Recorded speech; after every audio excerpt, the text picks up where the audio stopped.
श्री शिवाय नमस्तुभ्यं प्रिय भक्तों, नमस्कार। स्वागत है आपका अपने चैनल द मतंग वास्तु में। पुत्रदा एकादशी के दिन तुलसी में बांध देना, ये एक चीज 1 महीने में बनोगे करोड़पति। तो भक्तों, आज मैं आपको 10 जनवरी 2025 साल की प्रथम एकादशी पुत्रदा एकादशी के दिन तुलसी से जुड़े कुछ महत्वपूर्ण नियम बताऊंगा।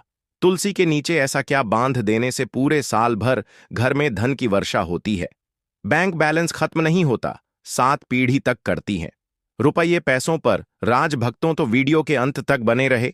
अगर आपने वीडियो को आधा अधूरा छोड़ा तो आपको कोई लाभ की प्राप्ति नहीं होगी। इसके लिए आपको द मतंग वास्तु की वीडियो को पूरा ही देखना होगा। भक्तों, 10 जनवरी 2025 के दिन यूं कहें कि साल में पढ़ने वाली प्रथम एकादशी पुत्रदा एकादशी के दिन तुलसी में डाल दे। यह एक चीज पैसे गिनते गिनते तक जाओगे, रातों रात मालामाल। भक्तों, हमें तुलसी में कौन सा जल कभी नहीं डालना चाहिए और कौन सी चीज हमें तुलसी की जड़ में गाड़ देनी चाहिए? पुत्र था एक एदशी का व्रत महिलाएं अपने पुत्र की दीर्घायु के लिए रखती हैं। आज की इस वीडियो में हम आपको ऐसी कुछ बातें बताने वाले हैं जिन बातों को आपको जानना बेहद ही जरूरी है। अगर आप इन बातों का पालन नहीं करेंगे तो आपको अपने जीवन में बहुत सी कठिनाइयों का सामना भी करना पड़ सकता है। अगर आप इन बातों का पालन करेंगे तो आपको जीवन में अधिक लाभ मिलेगा। तो चलिए जानते हैं आज की वीडियो में। इसके अलावा अगर आप तुलसी के नीचे यह एक चीज बांध देते हैं तो आपको तुलसी का ढेर सारा आशीर्वाद मिलता है और आपके घर में मां लक्ष्मी का सदैव ही निवास रहता है। भक्तों, तुलसी पौधा घर में होना परिवार के प्रत्येक सदस्य के लिए लाभकारी होता है। यह पौधा हर प्रकार से उपयोगी होता है। पुराणों के अनुसार तुलसी में देवी लक्ष्मी का वास होता है और बहुत से लोग सुबह उठकर नित्य तुलसी को जल देते हैं और तुलसी के पास घी का दीपक जरूर ही जलते हैं और नियमित रूप से इस पौधे की पूजा करने से लाभ भी अवश्य मिलता है। लेकिन यदि आप तुलसी को घर में रखने के साथ ही उसके नीचे यह एक चीज बांध देते हैं तो आपको तुलसी लगाने का कई गुना अधिक फल प्राप्त होता है, क्योंकि इस एक चीज के बिना तुलसी अधूरी मानी जाती है। यह चीज पूर्ण बनती है। शास्त्रों में इसका सबसे अधिक महत्व बताया गया है। भक्तों, भारत में ही नहीं बल्कि संसार के अधिकतर देशों में तुलसी को बहुत ही गुणकारी पौधा माना गया है। इस पौधे में अनेक औषधीय गुण होने अथवा कोई यज्ञ हो, उसमें तुलसी का प्रयोग अवश्य किया जाता है। विष्णु पुराण में तुलसी को भगवान विष्णु की पत्नी कहा गया है। इसी कारण से तुलसी जगत जननी है। तुलसी को समस्त देवी देवताओं से वरदान प्राप्त है, जिससे तुलसी के पात्र को अमृत के गुण से युक्त कहा गया है। जिस स्थान पर तुलसी का पौधा होता है वह स्थान पर ब्रह्मा, विष्णु और महेश ज्ञानी की त्रिदेव का निवास होता है और तुलसी की पूजा करने से सभी बात उसी प्रकार से नष्ट हो जाते हैं जैसे सूर्य के उदय होने पर रात्रि का अंधकार नष्ट हो जाता है। शास्त्रों के अनुसार जिन घरों में तुलसी का पौधा सदैव भी हरा भरा रहता है उसे घर में सुख, शांति और समृद्धि बनी रहती है। भगवान विष्णु की पूजा में और उन्हें चढ़ाए जाने वाले भोग में तुलसी के पत्र आवश्यक होने चाहिए, क्योंकि तुलसी पत्र के बिना भगवान विष्णु किसी भी प्रकार का भोग स्वीकार नहीं करते हैं। वह तो साल में 24 एकादशी पड़ती है, महीने में 2 एकादशी पड़ती है। अगर आप इस पुत्रदा एकादशी के दिन यह तुलसी का उपाय कर लेते हैं तो श्री हरि विष्णु तथा माता लक्ष्मी का आशीर्वाद आपको सीधे माध्यम से प्राप्त हो जाएगा। इसीलिए प्रत्येक घर में तुलसी का पौधा अवश्य होना चाहिए। अगर आपके घर में तुलसी है, भक्तों, 10 जनवरी 2025 यानी पुत्रदा एकादशी के दिन आपको सुबह उठकर स्नान करके शुद्ध जल लेकर तांबे के पत्र में आपको शुद्ध जल लेना है और तुलसी मां को अर्पित कर देना है और एक घी का दीपक आपको तुलसी के पेड़ के नीचे जला देना है। अगर आपके पास घी पर्याप्त नहीं है तो आप तेल का भी दीपक जला सकते हो। इसी के साथ भक्तों, घर की सुख, शांति और समृद्धि के लिए तुलसी पुत्रदा एकादशी पर तुलसी मां को चुनरी अवश्य चढ़ाना चाहिए। अक्सर लोग घर में तुलसी का पौधा तो लगा देते हैं, लेकिन उनसे यह गलती हो जाती है कि वह तुलसी मां को चुनरी नहीं चढ़ाते हैं, जिसके कारण उन्हें तुलसी लगाने का शुभ फल प्राप्त नहीं हो। पता है, हमेशा ध्यान रहे कि तुलसी का पौधा चुंदरी के बिना अधूरा होता है। तुलसी केवल एक पौधा नहीं है, बल्कि वह देवी है, विष्णु पत्नी है। उन्हें हम अपनी माता मानते हैं।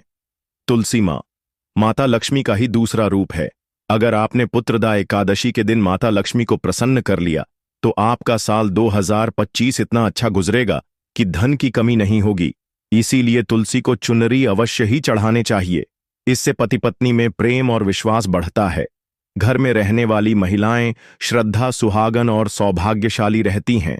लेकिन तुलसी को चुनरी चढ़ाते समय आपको यह बात ध्यान में रखनी चाहिए कि आप तुलसी को लाल रंग की चुनरी न चढ़ाएं।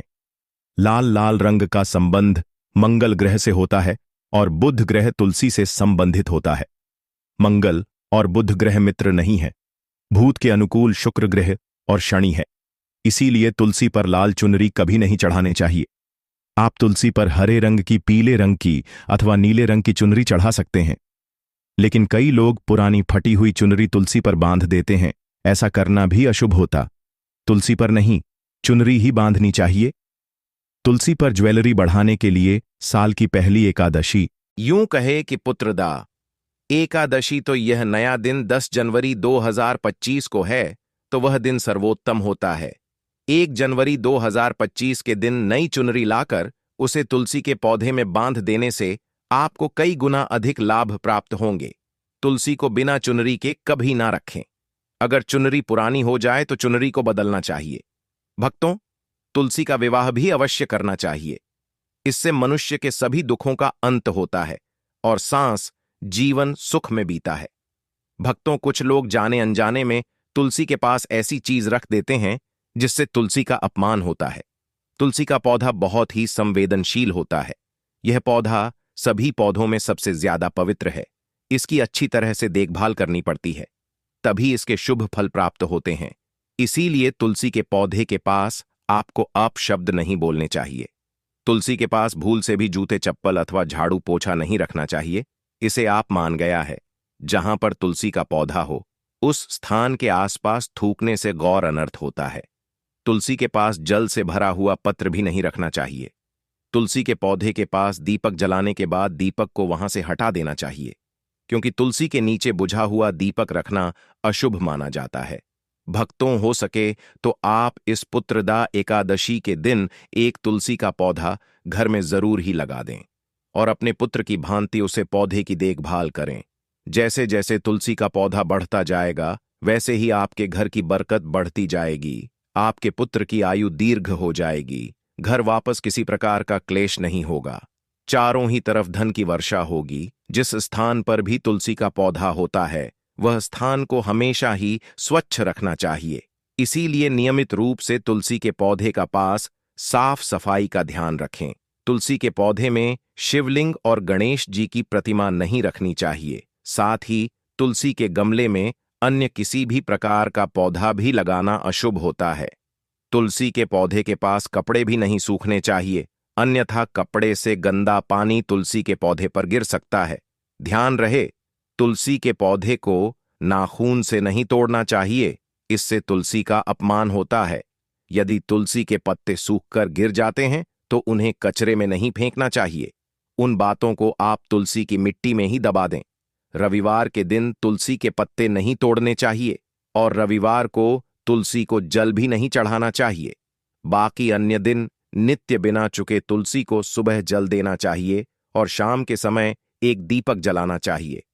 अक्सर महिलाएं स्नान के बाद अपने बाल खुला रखकर ही तुलसी को जल देती हैं। ऐसा करना गलत होता है। महिलाओं को हमेशा ही अपने बाल बांधकर माथे पर सिंदूर लगाकर ही तुलसी में जल देना चाहिए। इससे तुलसी का आशीर्वाद प्राप्त होता है धन प्राप्ति के लिए। आपको को भक्तों, तुलसी के पेड़ के नीचे 10 जनवरी 2025 के दिन माता लक्ष्मी या माता वैष्णव का सिक्का लेना है। यह सिक्का आपको आसानी से उपलब्ध हो जाएगा या आपके पास पहले से उपलब्ध होगा।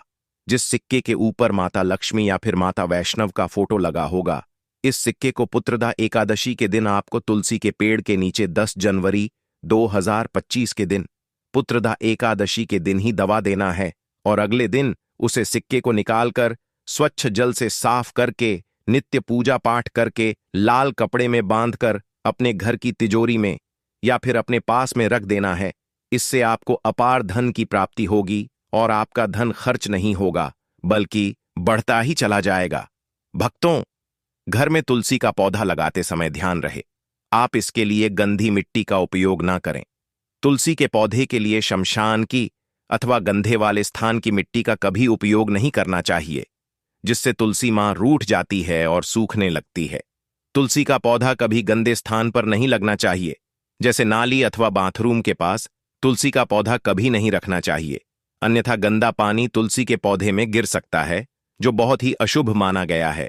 घर में तुलसी का पौधा कभी सूखना नहीं चाहिए।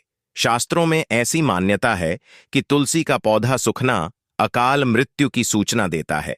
घर में तुलसी का पौ सूख जाए तो घर की सुख समृद्धि खत्म हो जाती है। सूखी हुई तुलसी में मां लक्ष्मी का वास नहीं होता है। वास्तुशास्त्र के अनुसार तुलसी का पौधा सूख जाए तो यह आने वाली किसी विपत्ति या दुर्घटना का संकेत होता है। इसीलिए तुलसी का अच्छे से ख्याल रखना चाहिए, उसे नीचे जल्दी कर हरा भरा रखना चाहिए। तुलसी में कभी भी किसी प्रकार के केमिकल नहीं डालने चाहिए, केवल खाद्य पदार्थ और गोबर का प्रयोग करना चाहिए।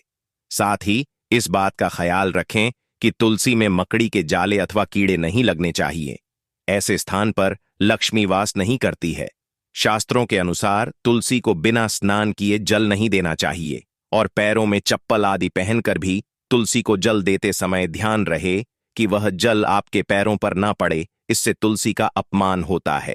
श्री कृष्ण कहते हैं, नित्य तुलसी के दर्शन से मनुष्य को स्वर्ग की प्राप्ति होती है और तुलसी पत्र के सेवन से उसके सभी पाप नष्ट हो जाते हैं। तुलसी का पौधा हमेशा ही घर के सामने लगाना चाहिए। इस पूर्व अथवा उत्तर दिशा में लगाना सबसे अधिक शुभ होता है। अगर तुलसी के गमले में दूसरे पौधे अब जाते हैं तो उन्हें समय पर हटा देना चाहिए। अगर तुलसी के ही अन्य पौधे हैं तो यह पौधे दूसरों को दान में देनी चाहिए। कहा जाता है कि जब घर में एक से अधिक तुलसी के पौधे अपने आप उगने लगते हैं तो घर में साक्षात माता लक्ष्मी का आगमन होता है। तुलसी के पास कभी कांटेदार पौधे नहीं रखना चाहिए, तुलसी मां रूठ जाती है। तुलसी के पास मरुस्थलीय पौधे रखना बेहद अशुभ माना जाता है। ऐसे पौधों से नकारात्मक ऊर्जा निकलती है। शास्त्रों में कहा गया है, जिन पौधों से हरी भरी कलियों की उत्पत्ति ना हो, उसके स्थान पर कांटे निकालते हो, तो ऐसे पौधों को तुलसी के पास कभी रखना नहीं चाहिए, बल्कि मरुस्थलीय पौधे घर में किसी भी स्थान पर रखना ही नहीं चाहिए। इन पौधों के कारण घर यह काले रंग का पत्थर होता है, जिसे विलक्षण और मूल्यवान माना गया है। इसे अगर आप तुलसी के गमले में रखेंगे तो आपके घर से संपूर्ण नकारात्मक ऊर्जा नष्ट हो जाएगी। मानता है कि शालिग्राम में अल्प मात्रा में स्वर्ण भी होता है। यह पत्थर उत्तर की गांडकी नदी में पाए जाते हैं। इसीलिए अगर आप शालिग्राम तुलसी के पौधे में रखते हैं तो भगवान विष्णु के साथ आपको मां लक्ष्मी की भी कृपा प्राप्त होगी। आपके घर में कभी धन धान्य की कमी नहीं रहेगी। पुराने के अनुसार जिस घर में ग्राम होता है वह घरों के समान श्रेष्ठ होता है। नित्य शालिग्राम के दर्शन और पूजन से सभी प्रकार के भौतिक सुखों की प्राप्ति होती है। यह स्वयंभू होने के कारण इसकी प्राण प्रतिष्ठा करने की आवश्यकता नहीं होती।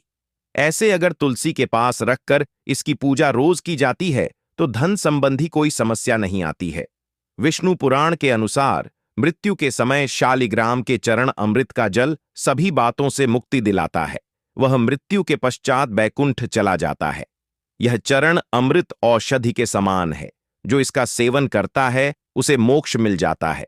कुछ लोग चरण अमृत लेकर अपने सिर पर हाथ फेर देते हैं, बल्कि शास्त्रों में ऐसा करने का उल्लेख नहीं किया गया है। शरण अमृत हमेशा दाएं हाथ से श्रद्धा से ग्रहण करना चाहिए, लेकिन शालिग्राम घर में लाते समय ध्यान रहे कि वह असली हो। आजकल कई प्रकार शालिग्राम मार्केट में मिलते हैं जिनकी पूजा करने का कोई फल प्राप्त नहीं होता है। घर में केवल एक ही शालिग्राम की पूजा करनी चाहिए। पुराने में कहा गया है भगवान विष्णु की मूर्ति से कई ज्यादा उत्तम होता है। शालिग्राम की पूजा करना, शालिग्राम को चंदन लगाकर उसे पर एक तुलसी का पत्ता रखना चाहिए। प्रतिदिन शालिग्राम को पंचामृत से स्नान करना चाहिए। ऐसा करने से सभी जनों के पाप नष्ट होते हैं। शालिग्राम सकारात्मक और सात्विक ग्रह का प्रतीक होता है। अंतिम महत्वपूर्ण बात आपको बता दें कि तुलसी का पौधा कभी लालच में आकर नहीं लगना चाहिए। तुलसी का पौधा लगाए तो उसकी नित्य पूजा करना आवश्यक है। और तुलसी में आपको मौली धागा लेना है। उसे मौली धागों में 7 गांठ लगाने हैं। 7 गांठ पर आपको अपनी इच्छा बोलते हुए 7 गांठ बांधना है और तुलसी में आंखें बंद करके तुलसी के नीचे बांध देना है और तुलसी के पेड़ की पूजा पाठ करना है। अगर आप इन नियमों का पालन नहीं कर सकते हैं तो तुलसी का पौधा घर में लगाकर तुलसी मां का अपमान पुर से भी न करें। इससे आपको विपरीत परिणाम रोकना पड़ सकते हैं। तो भक्तों, इस प्रकार से आप तुलसी के गमले में यह चीज अवश्य रखें और सच्ची श्रद्धा से तुलसी के पौधे की देखभाल करें। मां लक्ष्मी आपके जीवन में खुशियां और धन संपत्ति लेकर आएंगे और साल 2025 में आप धनवान बन जाओगे, क्योंकि माता लक्ष्मी आपसे प्रसन्न हो जाएंगे। अपने तुलसी के पौधे की नित्य पूजा करके माता लक्ष्मी को प्रसन्न कर लिया है और 2025 में आप धनवान बन जाओगे। इसका रिजल्ट आपको 10 जनवरी 2025 के दिन से ही देखना प्रारंभ हो जाएगा। इसलिए यह उपाय जो हमने बताया, उन उपायों को जरूर करें। इसके अलावा भक्तों, अपने पुत्र की आयु को दीर्घायु करके लिए महिलाएं पुत्र का एकादशी का व्रत रखती हैं, निर्जला व्रत रखती हैं। इस दिन महिलाएं तामसिक भोजन का प्रयोग नहीं करना चाहिए और नित्य पूजा पाठ करके ही सूर्य देव को अर्घ देकर व्रत संपूर्ण कर लेना चाहिए। तो भक्तों, आपको हमारी यह जानकारी कैसी लगी? आप कमेंट बॉक्स में जरूर ही बताएं और कमेंट बॉक्स में पूर्ण श्रद्धा के साथ जय मां तुलसी, जय माता लक्ष्मी जरूर ही लिखते हैं और हमारे चैनल द मतंग वास्तु को जरूर ही सब्सक्राइब कर लें ताकि आने वाली वीडियो आपको सीधे नोटिफिकेशन के माध्यम से प्राप्त हो सके है। नरक लोक में वर्षों तक कष्ट भोगना पड़ता है। अगले जन्म पशु योनि में मिलता है कि गौतम मुनि ने गलती से गाय को डंडा मार दिया था, जिस गाय की मृत्यु हो गई थी, और इस पाप से मुक्ति के लिए इन्हें वर्षों तक तपस्या करनी पड़ी। भगवान श्री कृष्ण जी ने बैल स्वरूप में आए वृद्ध आश्रम का वध कर दिया था, जिससे मुक्ति के लिए भगवान श्री कृष्ण को संपूर्ण तीर्थ को एक कुंड में बुलाना पड़ा और इस कुंड में स्नान से वह पाप मुक्त हो गए थे। यह दोस्तों, साथ ही साथ पानी पी रही गाय को भागते हैं, वह घोर पापी के भंग बनाकर होते हैं। ऐसे लोग घर आपसे मुक्त होकर स्वर्ग पाए जाते हैं और बड़े ही धनवान कल में जन्म लेकर सुख भोगते हैं। और साथ ही साथ आराम कर रही गाय को कष्ट देकर कभी भी उठाना नहीं चाहिए। वह जन्म में किए गए जान अनजाने में पापों से मुक्ति हो जाती है और गोलोक में स्थान पाते हैं। गाय को डंडा मारकर उठना, पानी डालकर उठाने से मनुष्य पाप का भागी बनता है और अगले जन्म में उसे दर दर भटकना पड़ता है। और साथ ही साथ शास्त्रों में बताया गया है, जो लोग गाय की सेवा करते हैं और उनका भोजन खिलाते हैं और उनकी परवरिश अच्छी तरह से कहते हैं, तो वह लोगों के जीवन की सभी इच्छाएं पूर्ति होती हैं। गाय के बछड़े से बचा हुआ दूध ही मनुष्य को लेना चाहिए, परंतु कुछ लोग एक बार गाय को धो लेने बाद फिर से बछड़े के लिए बचा हुआ दूध भी धो लेते हैं। ऐसा करना घोर पाप कहाँ जाता है? ऐसे दूध को धोने वाला और ग्रहण भी बन जाते हैं। दोस्तों,